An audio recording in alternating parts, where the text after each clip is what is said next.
climate change, who cares? And the title is in itself a little provocative, because we all talk about climate change, but the fact is that though we have been changing things throughout the last 2 decades, some of the changes are not as perceptive as they should be. And so let me just try to see if I can change it here, the slide, so it's working now. When you're talking about, and when we're trying to see who cares about it, we know that pretty much everybody cares about climate change. Not only the common citizen, but also scientists, politicians. We have the entire world caring about what is happening to our world. And so why is this so broad in terms of narrative, and why does it reach so many people all around the world? Because we have precise evidence that there are things that are going on that really alarm us in terms of the impact that this change might have in the future, and that impact is somehow related to to some extent to global warming, and also, which is one of the greatest impacts that we have regarding climate change, but also to the happening of some extreme severe conditions and weather conditions. And so if we look at on the average change on the mean on land temperature, we can see that from late 18, I would say late 80s, we start to see an increasing rise in terms of average temperature. And this is something that has been, I would say, somehow accentuated in the last 2 decades. And this has raised, I would say, global concerns regarding not only the impacts that this has in every single country, but also because of the extreme, I would say, happenings that started to be more frequent all over the world. We knew that we have to have typhoons, and we knew that we have to have earthquakes, and we knew that we have to have forest fires. But the fact is that they have become increasingly more intense, and their consequences have become increasingly more severe. And that somehow creates the ground for those people willing to, I would say, to enlarge entropy in something that we all know that is happening, and to create, as we used to say, when there is a story, there are always two sides of the story. And it is easy in this common ground and in this mediatic world to create the impact, and to, I would say, to pose that question mark in every world citizen if this is really going on. Because we know that we have assisted to some more significant, I would say, weather phenomena. But the fact is that when we talk about climate change, people tend to associate it. If you are, for example, from Portugal, people tend to associate climate change to the increase in temperature, and to some droughts in terms of water precipitation. And when we're talking about climate change, we're not talking directly about that. We're talking also about that, but we are talking on, I would say, composed a number of phenomena that in itself represent this change. And I'm showing you here one of the greatest problems that we have regarding to this, which is the evidence that somehow is contraposed in terms of knowledge. And sometimes it happens with fake news. I don't know if you have seen or not this cover of the magazine Time, but one of them is real and the other one is fake. It was created, but the fact is that it was posted online and received a huge number of visualizations. And so this is what I normally say, that when you have a story, you have another side of that story, but if you come up with some fake parts, you will somehow fuse people's understanding about what is going on. And so when we talk about this, we know that, for example, when we talk about the World Health Organization, they have numbers that show that yearly there's around 7 million deaths that are caused by air pollution. And this is a fact which has been measured, and in which they have exactly the number of people who is dying on different parts of the world. But we don't really talk loud about this because you don't know exactly the impact that this might have on the change. Currently, we have seen that some health issues associated, for example, with COVID might have an impact on the way people think about things and on the way people think about the changes that their actions are posing on the environment. And so I've here just a small record that shows us that sometimes when you're talking about climate change, you're not talking only about, I would say, having more precipitation or having fewer precipitation or having severe droughts or severe fires. We are talking about the combined and the potential, I would say, impact of all these things together.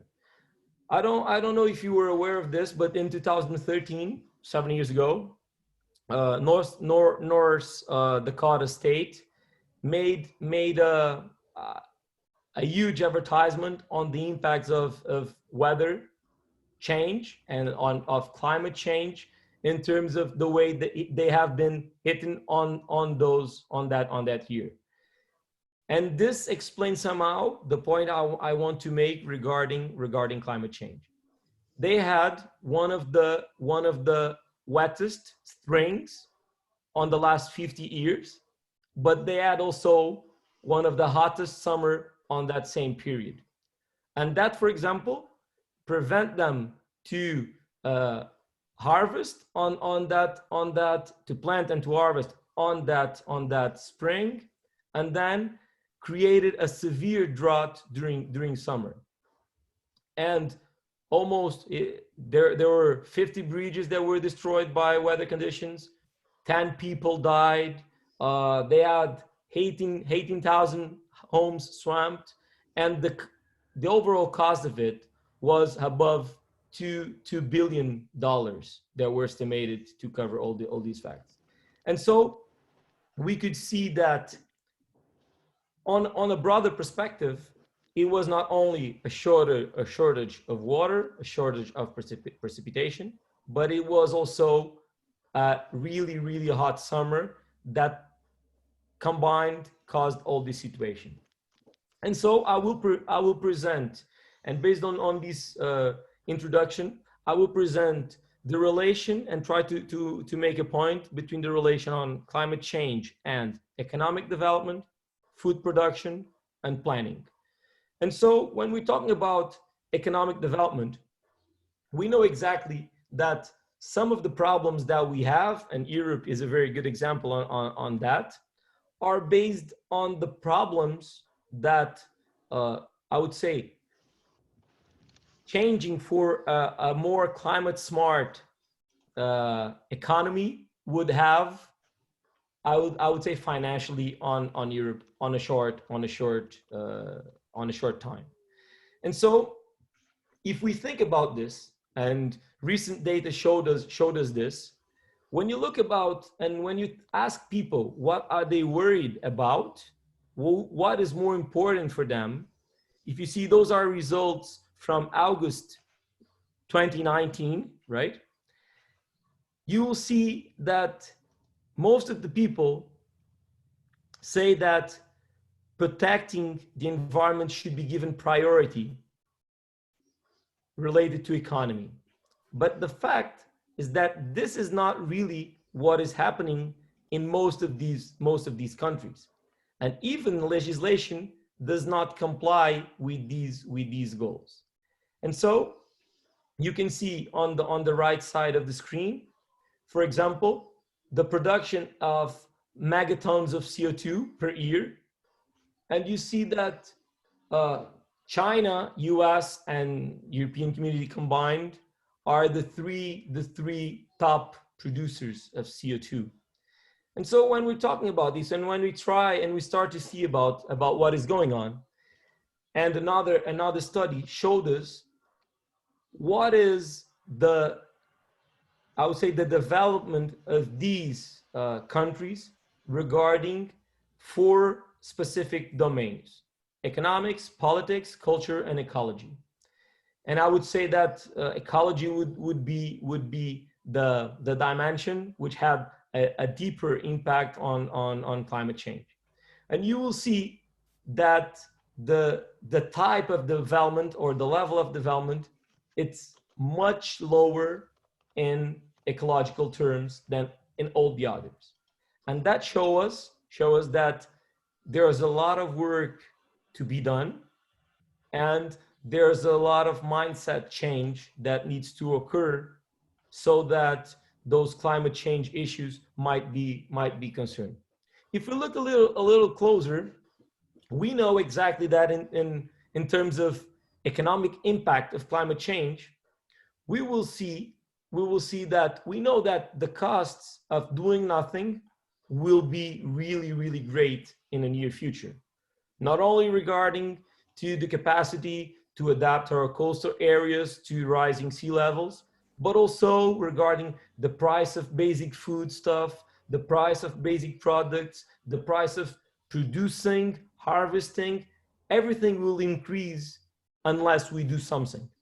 And we know this, but what is missing is to move from what we know to what we need to do.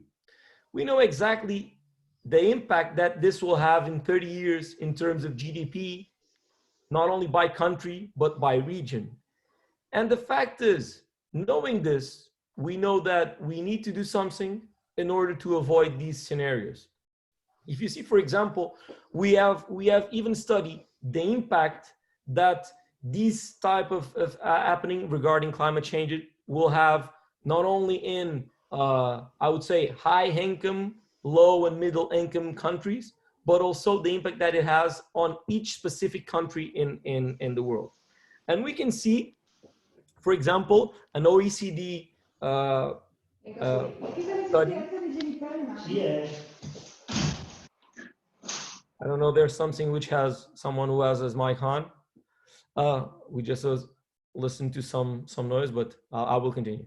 Regarding this, we know exactly that only in terms of urban floods, the costs that are estimated, for example, by OECD on a study of 2015, will show us that there are some countries in the world that will have to spend above 100 billion US dollars to cover the costs of urban floods.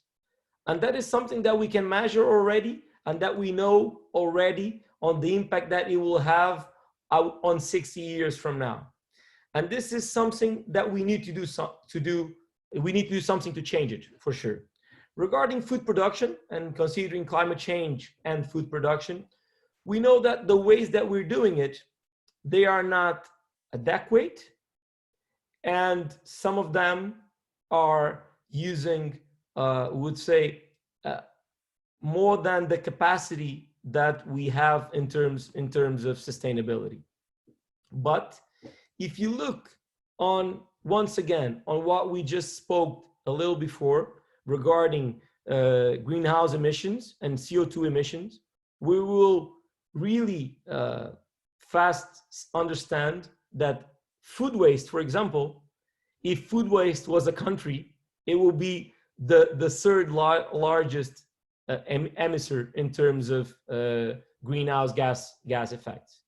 And this is something that we really need to think about, considering that we know already that the future of food and farming in 2030s, we will have a decrease in terms of pasture yields, we will have a decrease in terms of crop productivity, and we will have a huge impact on the type of crops that we might harvest nowadays in those latitudes, we will have a huge impact on the production, on small scale production on livestock, but also in controlling a huge number of pests and diseases that will somehow, considering the changes on climate, will move to different latitudes.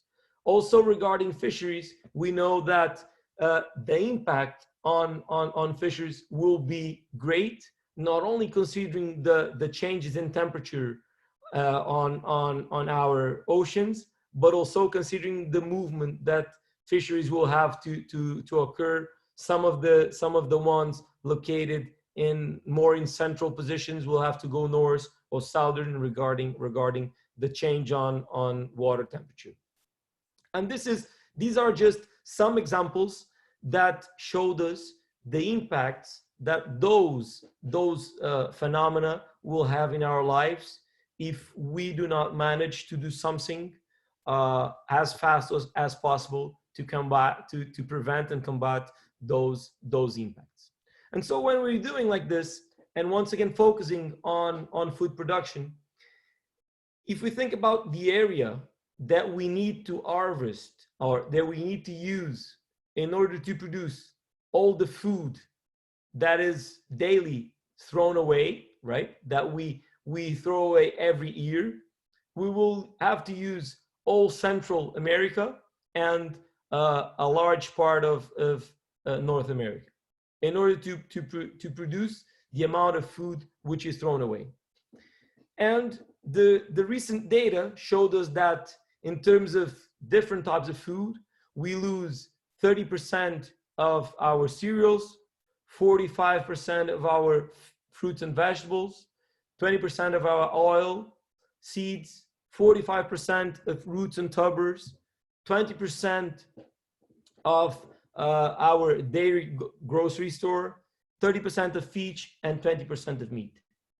And this might pose us with some questions related to, I would say, to commercial routes, to the proximity of food, and also to a relation between production and offer and demand chains. And this poses with some questions that sometimes when we see these numbers, we tend to think about that those types of food loss happens mainly in countries with high income power or with high economic capabilities. But if we see the data from FAO, we will see that this is not true. We will see that, for example, sub-Saharan Africa is one of the largest, one of the areas where you have a huge amount of food loss. You see that North America and Oceania are leading, that industrialized Asia comes right after. But we'll see also that, for example, in North Africa or West and Central India, we lose almost 1/5 of the production. And this is something that that we need to think about, and that will also pose us, I would say, enormous challenges regarding the way we're doing things in terms of production. And so this was the second point. The third point is based on planning. And when we think about planning, and since I'm a planner and I've studied as a planner, this is one of the areas that I like the most, because here we face I would say, to contrasting opinions regarding the impacts of climate change.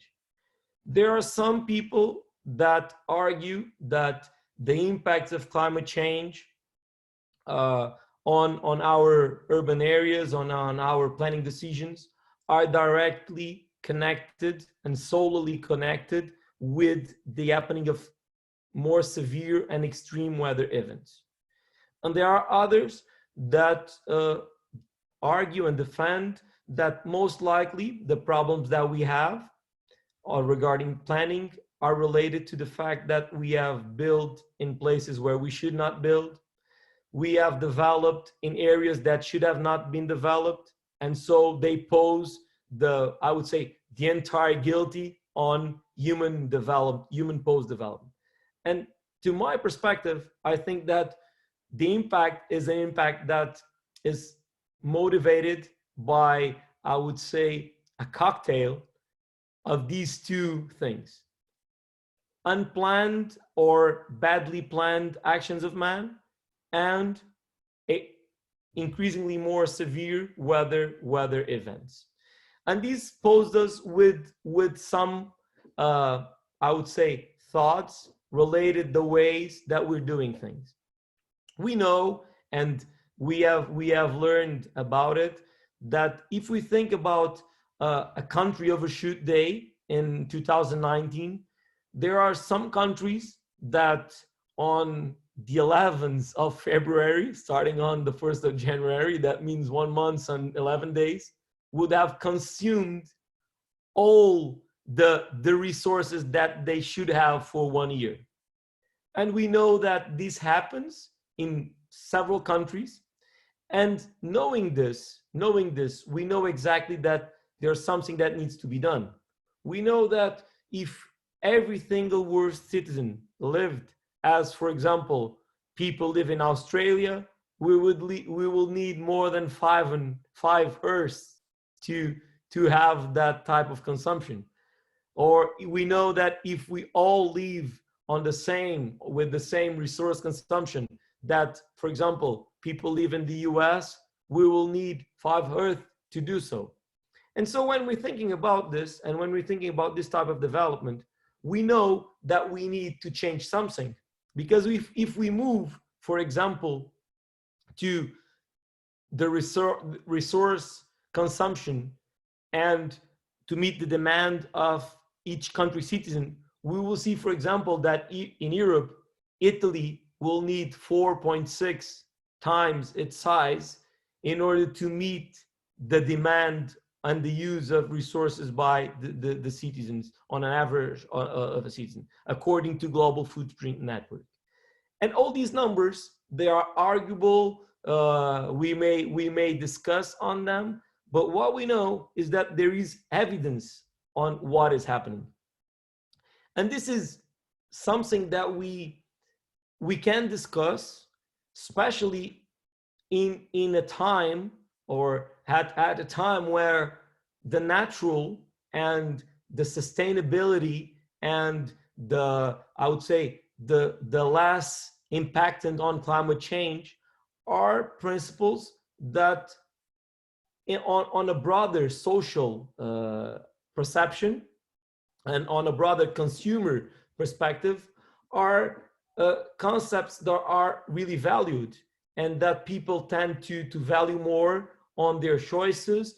And this means that someone is willing to pay more to be sure that the choice he's making is sustainable, has a fewer impact on climate change, on the natural environment. And so we know this, and this gives us the great opportunity to use these big words, I would say so, as a way to support the changes that need to be done. We know that currently green and sustainable are not only a trend, but they're also a mindset. All over the world, people talk about it, and people started to understand better the impacts of each action on climate change.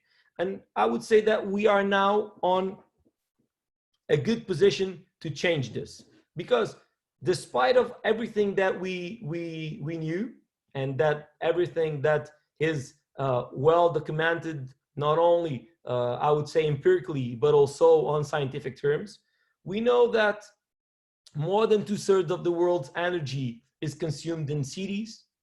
We know that from the late 1900s to 2015, the urbanized population increased from 14% to 54%, and is expected to be 2/3 in 2050.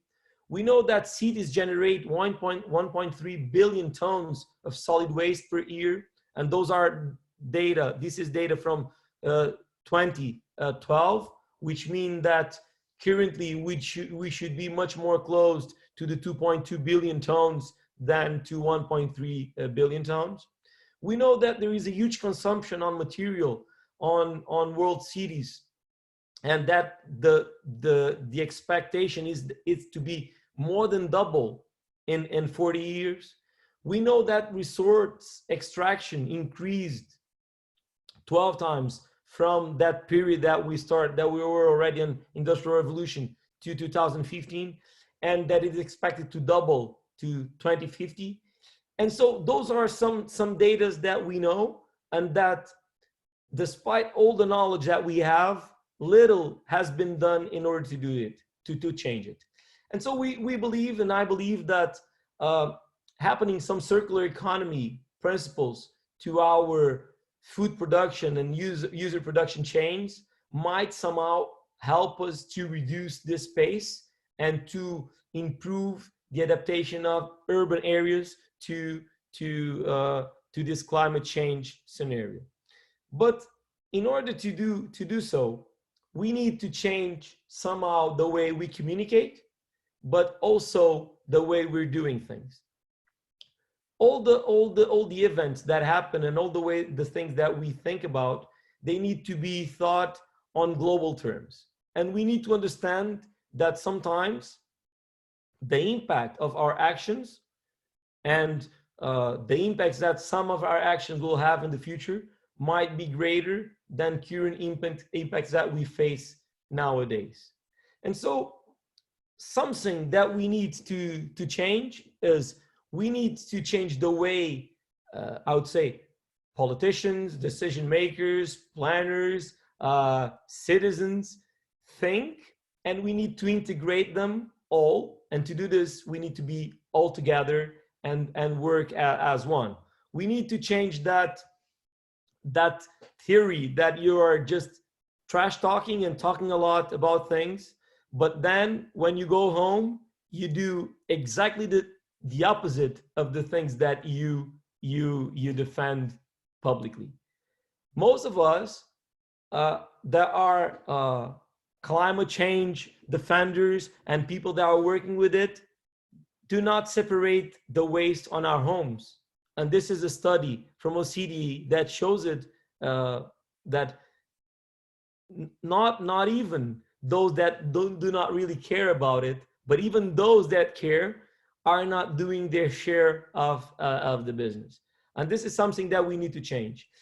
Just a quick example. When we go shopping and we buy a t-shirt, most likely none of us understand that buying that t-shirt that we don't need means the consumption of 2,700 liters of water and means the emission of 10.75 kilos of CO2.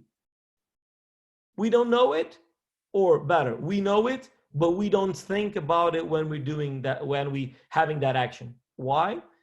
Because it's not really on our mindset. Our mindset is prepared for the large events, the industry that has to stop, the carbon dioxide that has to reduce, the type of people are doing harvesting or livestock production that has to be changed. But we are not really focused on our share of responsibility on the way of doing things. And I think that one of the things that we need to do is that, first of all, we need to empathize that idea on every single citizen. We need to define it, to create that idea, to prototype it, to test it, but we need to apply it on a very smart way. And when I say smart, I mean that we need to understand that each and every single action that we're having might be specific, and that it is so important to me in my house to change my consumption patterns as it is for an industry to move from fossil fuels to renewable energies. Because each one of us need need to do is share on changing these mentalities and these forms of actuation. And so it has to be specific. We cannot not only sell the big things, the big ideas, but then do nothing on individual terms. Then the impacts need to be measurable. People need to know that, yes, isolated on an isolated fashion and alone, I can't do nothing. But if in every single household we'll do our best in order to fight it, we have to start on our homes. Then all the measures that we take, all of them are relevant. We cannot only think about, oh, now when we talk about COVID, and since it has something that has happened on the entire world and that we are all suffering from the same, we say, for example, I have heard several scientists saying that, you see, now that the planes stop flying, the ozone hole on North Pole has reduced 80%. Yes, that might be, I don't know, but that might be a fact. They might have measured it. They might have that data. But the fact is that we cannot change everything at once, and every single one of us needs to do it. And I'm sure that changing the way I do things in my house, it's an action which is much more timely based than changing the way the world works, right? It's, if I don't start at home, I will hardly succeed for the world as an entire combination. And so my last slide is a slide I like a lot, because it has a kind of an action plan that shows that everything is related and that everything is interconnected. On the last talk that you have in this format, equity was something that was discussed, and that somehow is also used as a central piece of my speech, in terms of the things that we need to change in order to succeed on a climate change plan.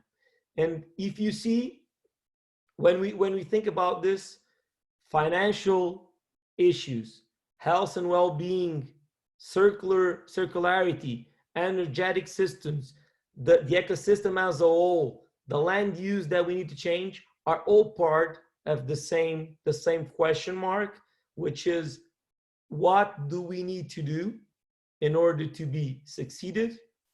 And the second one is, what can I do as an individual in order to help to achieve this climate change adaptation on a balanced way? Thank you for your attention, and I'm now available for any question that you think that might be pertinent.